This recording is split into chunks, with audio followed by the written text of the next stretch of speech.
มื้อนี้กะมื้อฉันวันดีเด้อทุกคนตอนนี้กะนี่ขึ้นเฮือนไหมขึ้นแต่เช้ากะเว้านะแม่โอ๊ยบ่เห็นหุงแล้วบัดนี้น่ะเอ้าเอาเว้าดัง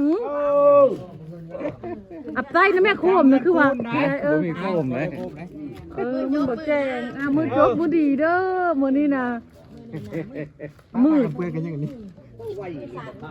โอ้สภาพมันขาวฮอนเด้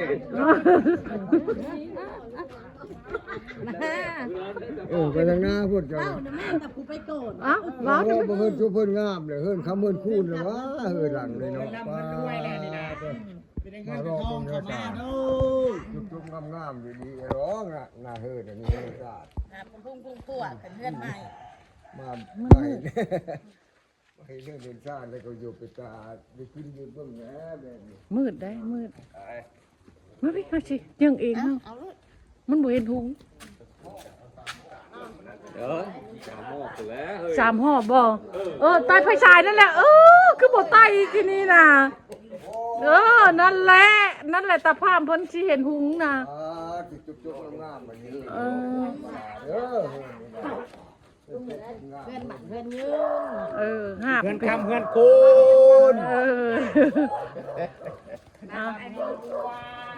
ผู้หาตานักหักเงินหักค่ำว่าไหนน่ะหักเงินหักค่ำมาได้เงินค่ำได้มาได้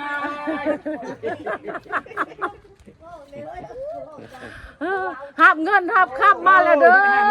นี่นักแล้วมีแต่เงินแต่ค่ำเต็มอยู่หนะนักแล้วมีแต่คอยค่าท่าสาหนะดูลังตั้งที่น้ำหลังเห็นกลางมาค้ำมาคูนมาทำมาคูนเลยจะงอกกับสองเหลืออีกหอบหนึ่งนี่คำคูนมือจบมืองามมือนี้กับมือจันวันดีไอ้ว่าคนบ่ได้นอน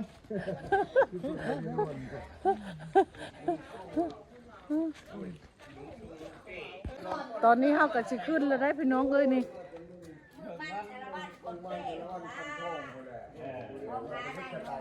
ป้ากันไปยังมายังรอเดนีมาอยู่ดีมีเฮงเดินงามเลยกิน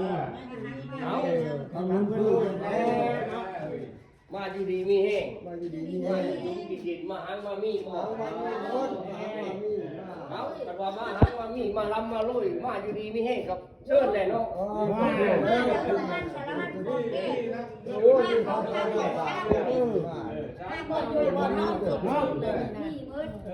ขึ้นเรื่องขึ้นชาติใหม่แล้วขึ้นเจ้าก็ไปทางอื่นแล้วเอาเข้าเฮือนเข้าข้างแล้วนี่เข้าแล้วเข้ามาเอาไปปูเพิ่นนอนไปปูเพิ่นนอนตอนนี้ก็เฮาก็สิเข้าปูที่นอนแล้วได้ผิดขึ้นเฮือนขึ้นซ่านแถวผู้ไทยเนาะก็สิเป็นแบบนี้เนาะทุกคนมีเพิ่นย่างขึ้นแล้วขึ้นแต่เช้าด้วยนี่ประมาณตีห้าทุกคนเพิ่นปูแล้วนี่ผิด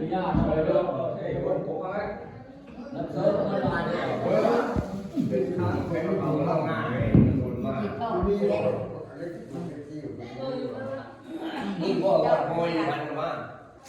นะนี่โตแล้ว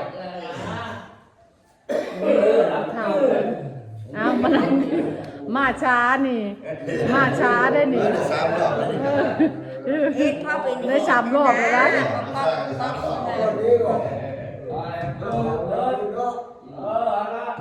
แล้วกับมีไก่ขันน้ำบ่นี่นะเฮ็ดไก่ขันน้ำบ่ย่างบ่เอาพามาตูมบ่พาไปหมดพาตรงนั้นบ่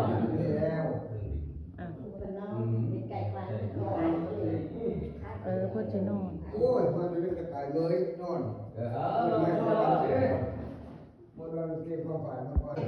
อันนี้วิธีเพิ่นเฮ็ดเพิ่นสินอนเพิ่นตกแล้วเพิ่นตกนั่นไม่ไกล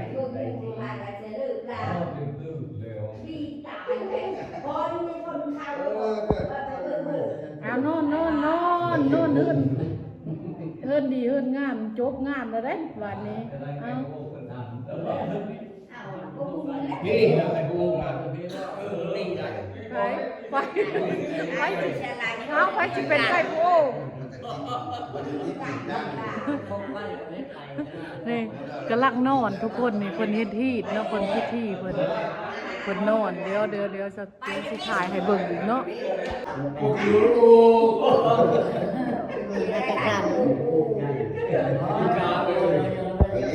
3 บาทคุณละว่า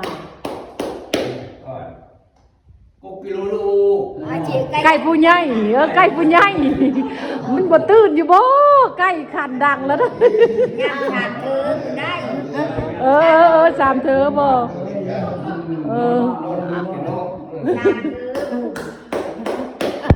กิโลลูก ไก่ลุกแล้วบาดนี้ นักคำเด็ก ตัวนั้นนอนฝันกันอยู่ ฝันดีบ่พามนอนตื่นขึ้นแล้ว กินได้โอ้ยว่าสถานที่รับมันดีบ่ รับฝันดีเดียวดังเพราะว่าจะเป็นธรรมดา ฝันดีแล้วว่า รับฝันดี ฝันดื้อขาดตัว วัน เล นี้ ย มันเก่า เอ็นโมลีน ได้ ครับ ของเก่ากับได้คำเก่ามือฝันที่ให้ฝันที่ให้เป็นที่เป็นไรนอกแล้วเรา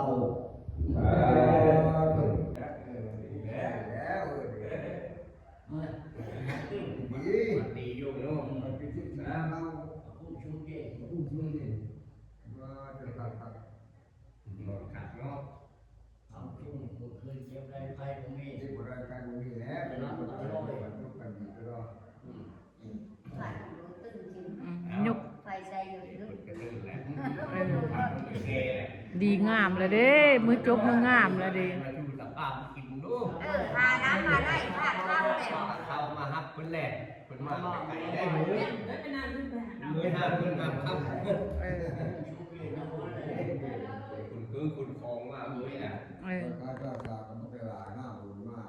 ทำน้องออกไปว่า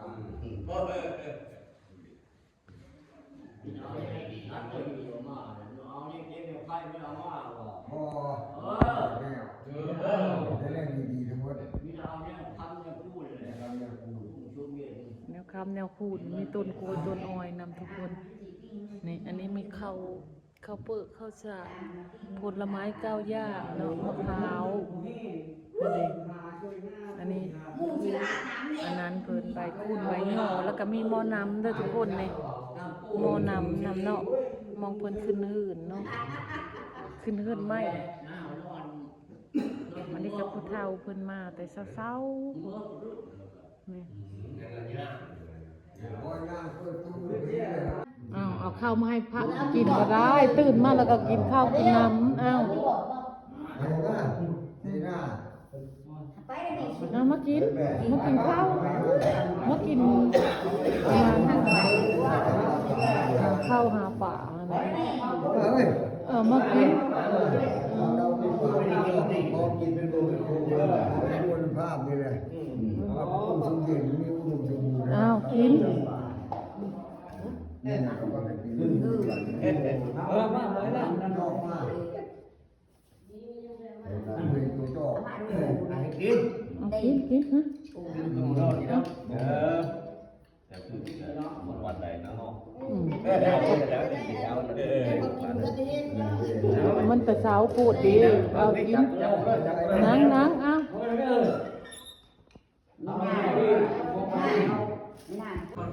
อันนี้ก็คือจบวิธีแล้วเนาะพี่น้องเพิ่นเฮ็ดครบหมดแล้วนอนก็นอนเสร็จแล้วเนาะขึ้นเฮือนใหม่เขาเอิ้นว่าเพิ่นเฮ็ดที่แล้วก็กินข้าวกินน้ำนะเพิ่นกิน